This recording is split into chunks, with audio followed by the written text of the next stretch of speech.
So for the next exercise, we're going to look at loading the side bend. So you will need something relatively heavy. You might need to get creative if you don't have weights at home. What some people do is they'll fill one of those sturdy shopping bags that you kind of hold with the handles. It needs to be sturdy, but you can fill it with like bottles of water, cans, that kind of thing.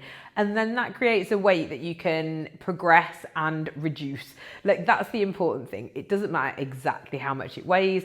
It matters that you can get a good stimulus out of it. And the way of telling that is whether at the end of the set, you're finding it a bit hard. So a bit hard is relative, but I don't want you absolutely dying. I don't want you being like actually at the edge of your physical capacity, eyes bleeding, you know, sort of that kind of thing. But I do want it to be work and challenging. And the more you can kind of push into that challenge, just keep an eye on your form.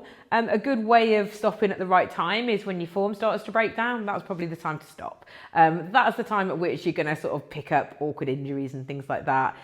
So I would just say, like, if you notice that happening, there's no real reason at this stage to push past that.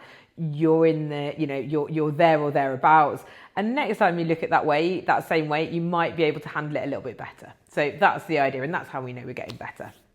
So once you've got your heavy thing and it will have a handle, you're going to take a stance where your feet are just below your hips. They don't want to be super together, but equally nor do they want to be wide, just because you're going to get in your own way with the kettlebell. You do want as much stability through the hips as possible, because we don't really want to move our hips loads. We're wanting to get the rib cage moving off the pelvis. So if I've got my weight in this hand, I'm actually going to be working this side. So as I let this weight take me, this muscle stretches and I need to shorten it now. So it stretches all the way and then I shorten it. Now notice that to completely shorten that muscle, my shoulder comes up. Now I'm not yanking this up with my shoulder. That is a different movement. That's going to be the smaller muscles of the shoulder. I don't want them driving this. I want this driving it. So what I'm thinking about is just loading into that stretch and then really bringing this back to a shorten, and that's what's going to end with me in this slightly past neutral position. And we're going to do 8 of these.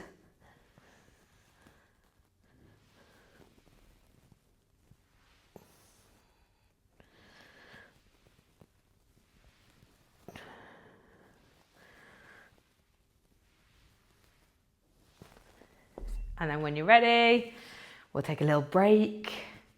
And you should feel this like all in the side. It might come into your lower back a bit because it's also going to use a muscle. It's not just your obliques and the abs on the outside. It is also the QL muscle, which is a really key stabilizer for your lower back. Doing this can really be helpful for, like, if you've been experiencing like tight lower back, stiff lower back pain.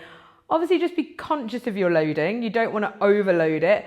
But actually loading heavy is a really good way to get muscles on and working around the joint, which will generally like make it feel loads better if you've had like a tight SI joint at the bottom of your back. So we'll do that other side. So weight wants to be in this hand, just couldn't do a left and right then.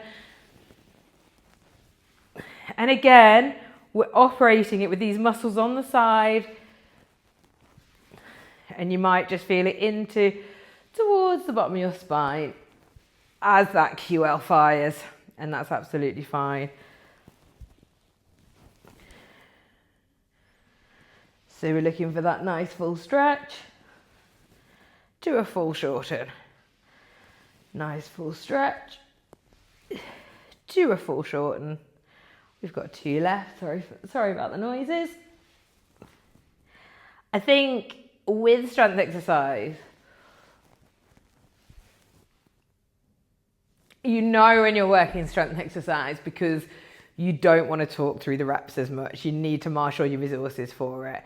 You are making faces. You are making unpleasant noises. It's not the sexiest or most glamorous of pursuits, but that's when you know that you're exerting the right kind of effort. I think if you look pretty all the way through your workout, you're not really working out. I hope that helps. Enjoy.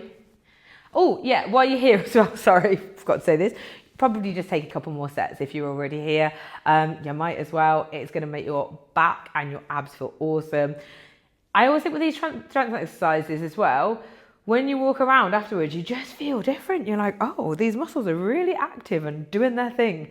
And it just feels amazing to be in your like muscle exoskeleton. So hope you enjoy that for this afternoon. Random thought, but there you go. Enjoy.